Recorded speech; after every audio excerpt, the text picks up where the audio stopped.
안녕하세요. 대구부동산 스터디입니다. 10월 1일자로 9월달 내용까지 정리해서 신월성 지역 알려드릴게요.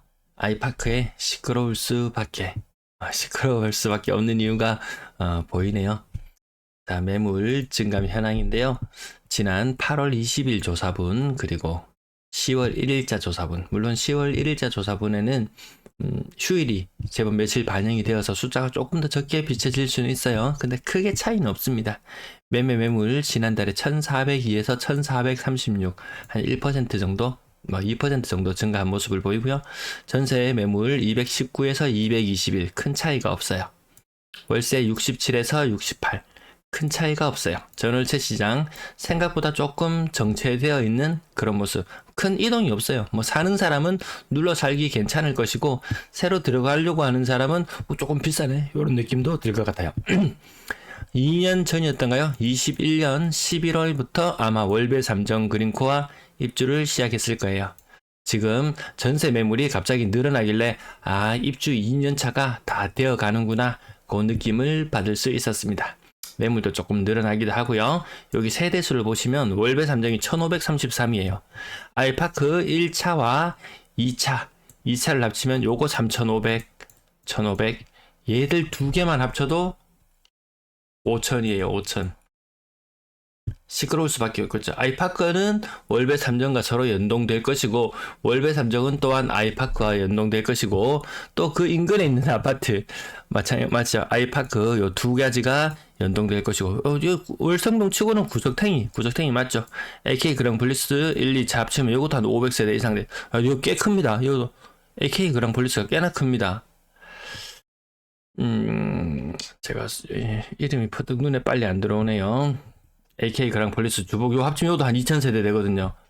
여기 합쳐서 2000, 여기 합쳐서 5000, 여기 1500, 또 쌍용예가, 힐스테이트, 이거 합치면 동네가 이 대천동뿐만 아니고 여기가 제법 크잖아요. 그러니까 여기가 더 바깥에 있는 아이파크보다 또 안쪽에 있는 애들도 조금 더 욕심낼 수도 있을 것이고, 서로 연동되니까 아이파크 때문에 아이파크 입주민만 시끄러운 건 아닌 것 같다. 같이 시끄러울 수밖에 없는 것 같다. 네, 세대수가 어마무시하죠. 전체적인 세대수는 한 26,000세대, 27,000세대 정도를 바라보고 있습니다. 월배 3정 그린코아 요거 2년 전과 한번 거슬러 가면서 한번 비교해 봅시다. 2년 전쯤에 매매 가격은 골고루 포진되어 있어 가지고요. 한 5억 중후반 되던 게 2년 전이나 지금이나 비슷한 형태. 근데 한 번씩 여기 신고가 나오네요, 대단해요, 요런 이야기 나오지만, 이 분양권 최고 가격을 보시면 이 8.8억이거든요. 이마이 높은 가격에 사는 사람도 있습니다. 요 사람들 한마디만 말을 보태도 시끄러울 수 있겠죠. 자, 전세 가격도 한번 변줘보면은 2년 전쯤에 입주할 무렵에 전세 가격 3억 중반, 평균적으로 한 3억 중반쯤이라고 보면 될 것 같죠. 여기 특수하게 전세 가격 많이 높은 거는 다 사연 있는 그런 것들도 제법 있거든요. 그 설명은 그 이전 영상에서 많이 했기 때문에 빼두고, 한 3억 중반 되던 전세 가격이 지금 얼추 비슷한 가격이 있어요. 큰 대혼란까지는 보이지 않습니다. 왜? 이 중간에 특례 전세라든지 다시 전세 가격 떠받치는 역할 많이 나왔잖아요. 혹여나 그런 게 없었고 지금 금리 억누르고 이런 것이 없었다면은 지금 전세 가격은 아마 이맘때쯤에 머무르고 있을 거예요. 2억 4천. 이거 굉장히 싼 매물이 한 개 보이더라고요. 한 개 보입니다. 딴 거하고는 평수가 잘못됐나? 하여튼 모르겠어요. 지금 최근 실거래되고 있는 동향이나 이런 걸로 봤을 때도 3억을 살짝 사기하는 그런 모습을 보여줌에도 불구하고 2억 4천짜리 매물이 왜 뜬금없이 나와 있지? 9월 27일자로 나와 있어요. 그것도 10군데나 내놨어요. 융자금도 없다 그러는데 뭔지는 모르겠네요. 아무튼 요런 분위기, 아무튼 큰 2년 차에 큰 혼란까지는 보이지 않는다. 전세 매물이 전체적으로 많지 않은 거는 맞다. 근데 저기도 맹점이 있다고 말씀드렸죠. 거래 자체가 많지 않거든요. 여기 외곽이니 뭐니 해도 그런 건 의미 없습니다. 이 한 덩어리 모여서 하는 건 무섭거든요.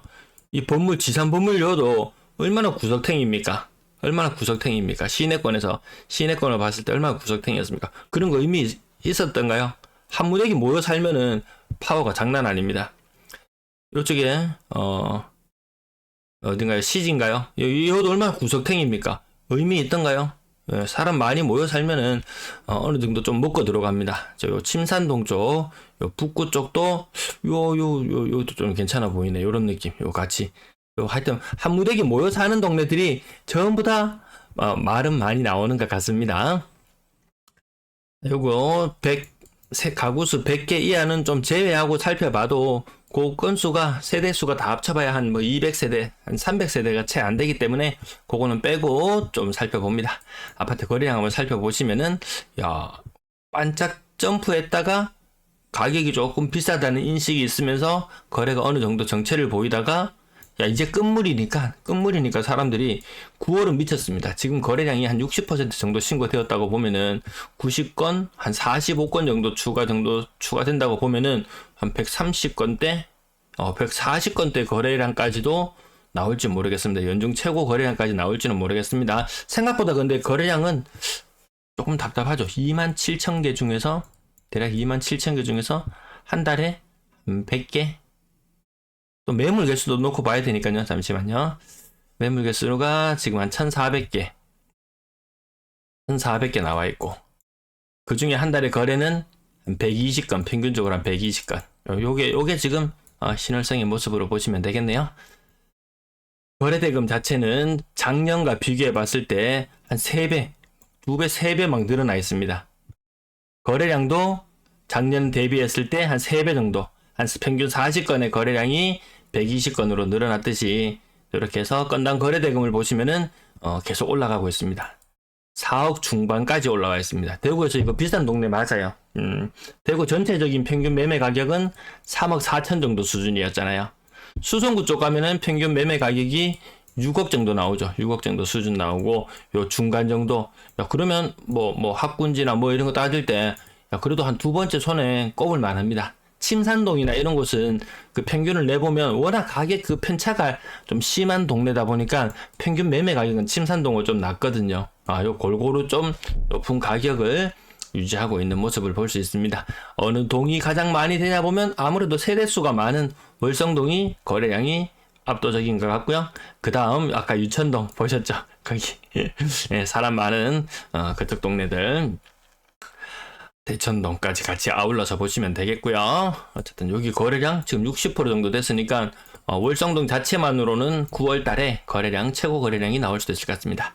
전세 거래량이 아까 매물이 240개 정도 된다고 말씀드렸죠. 매물이 240개 전세 매물이.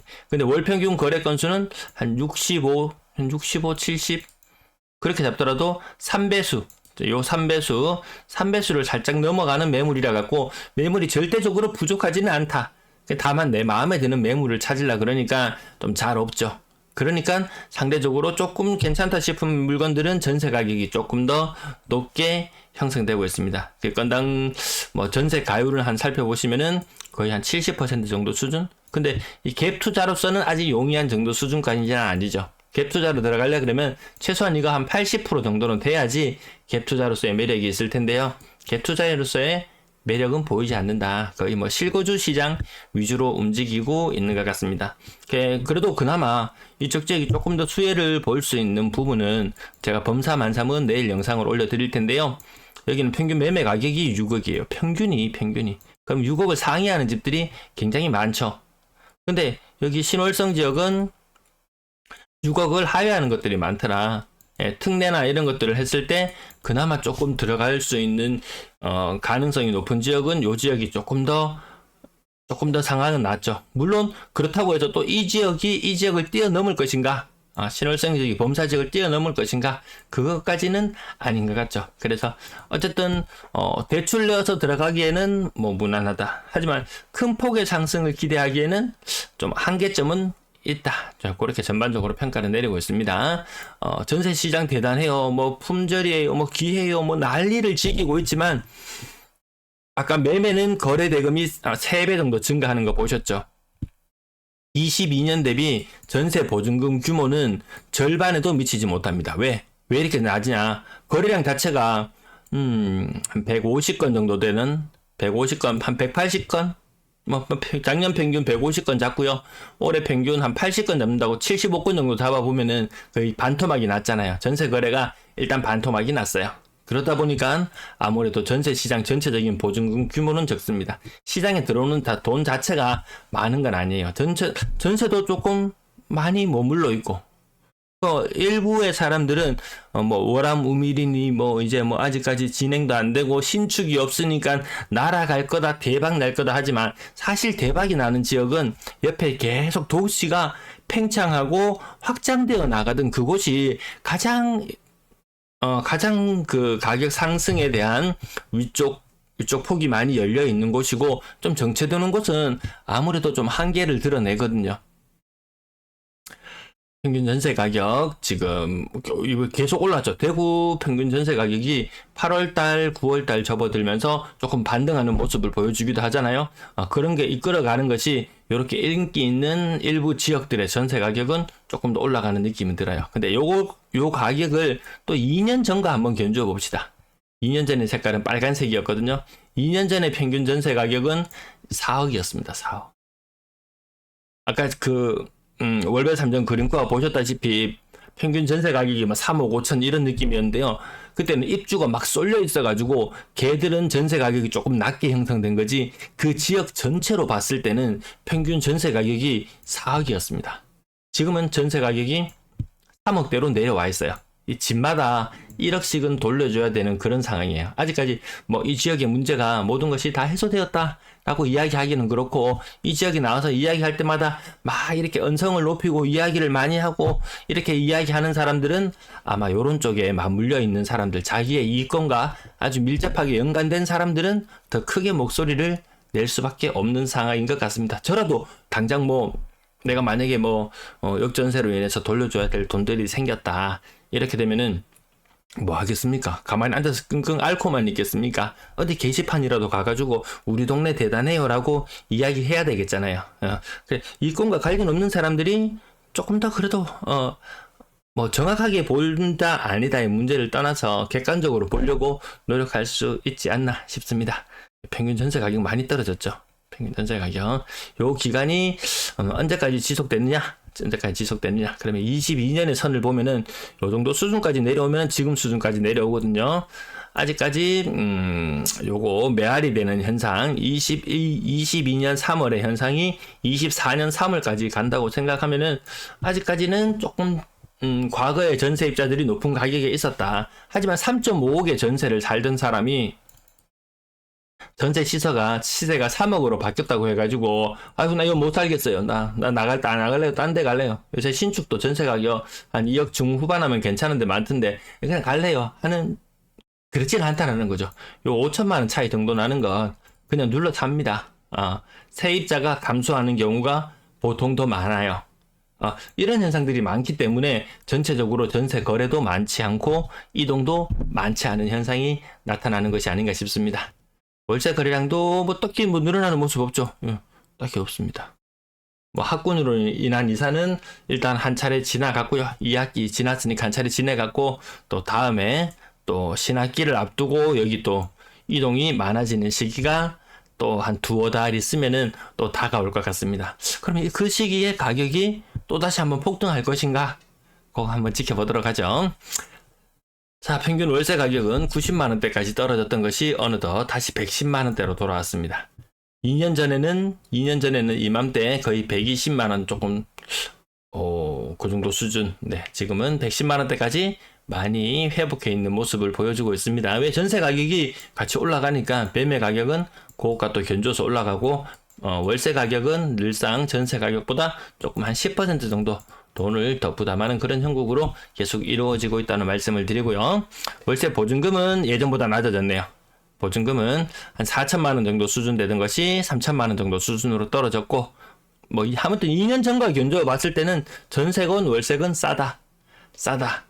싸다라고 생각하는 입장은 임대인의 입장, 비싸다라고 생각하는 사람은 임차인의 입장에서는 근래 들어서 소득도 좀 실질 소득이 감소하고 물가가 오르고 이런 부분을 생각해 봤을 때 비싸다 아마 이런 느낌 드실 거예요.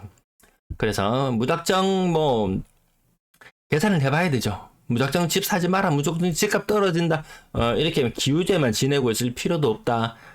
내가 월 지출이 얼마나 되는지, 뭐 월세를 살았을 때, 전세를 살았을 때, 아니면은 뭐 정부에서 주는 특례 이런 낮은 금리를 이용할 수 있는가 여부라든지 이런 것들 여러 가지를 견주어 봤을 때 가장 합리적인 판단을 내려야 하지 않을까 싶습니다.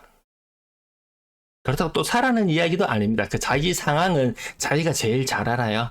제가 옆에서 뭐 훈수를 두고 뭐 이야기를 말을 조금 보태고 싶지만 그저 참고할 수 있는 자료일 뿐이지 뭐 이렇게 해라 저렇게 해라 하는 이야기는 절대 아닙니다. 전체 임대 시장 자체가 많이 위축되어 있긴 해요. 여기가 동네가 분위기가 안 좋아서 그런가? 라면 또 그것도 아니더라. 그 부분까지 오늘 말씀드리고 다시 한번 총괄적으로 매물 살펴보면은 5배수를 넘어가면 일반적으로 많다 그러거든요. 5%를 넘어가면 5% 매물 대비 전체 가구수 대비 매물의 개수는 여전히 좀 많은 편이다. 전세 매물은 요건 전체 세대수를 안 보고 이동 개수로 보죠. 한 70건 정도, 70건, 65건 정도 지금 월 평균이 있으니까 요거는 어느 정도 좀 팽팽하다. 전세 시장은 팽팽하다. 요런 느낌. 월세 매물은 68, 월세 매물은 조금 적은 느낌이 듭니다. 그러니까 전체 임대 매물로 봤을 때는 조금 적구나. 사람이 이동하거나 이런 숫자에 비해서는 조금 적구나. 이런 느낌이 있습니다. 그러면 이 전세 가격이 치솟아 오르면서 매매 가격을 또 올릴 것인가 라고 봤을 때 매매 매물은 아직까지 조금 넉넉한 것 같아요. 물론 이 매매 매물이 호가 기준으로 지금 실거래되고 있는 가격보다는 훨씬 더 높게 형성되어 있는 모습도 제가 네이버 몇몇 건수들은 찾아보기는 했어요. 자, 여기까지. 아마 이 세대수가 달서구의 7분의 1이에요. 달서구의 인구는 대구 전체 인구의 얼마인가요? 5분의 1이 넘죠. 5분의 1이 넘죠. 대구 전체 인구의 달서구가 차지하는 비중이 그리고 달서구에서 여기 신월성 지역이 차지하는 비중이 이 정도고, 이 중에서 또 아이파크와 아이파크 인근의 지역이 차지하는 비중이 여기 한 4분의 1 정도 되나요? 또 여기에 또 한 4분의 1 정도 된다고 생각하면은 맨날 이 동네 이야기 왜 시끄럽노? 그 외곽이잖아. 그 공단 옆이잖아. 라고 매번 이야기를 하는 사람도 있을 것이고, 근데 그만큼 많은 사람이 살고 있으니까 많은 이야기가 나올 수밖에 없는 것 같습니다. 그것이 뭐 좋은 이야기가 되었건 나쁜 이야기가 되었건 어쨌든 그것이 진위 여부라든지 이런 것들은 한번 판별해 볼 필요는 있을 것 같네요. 네, 시청 감사합니다.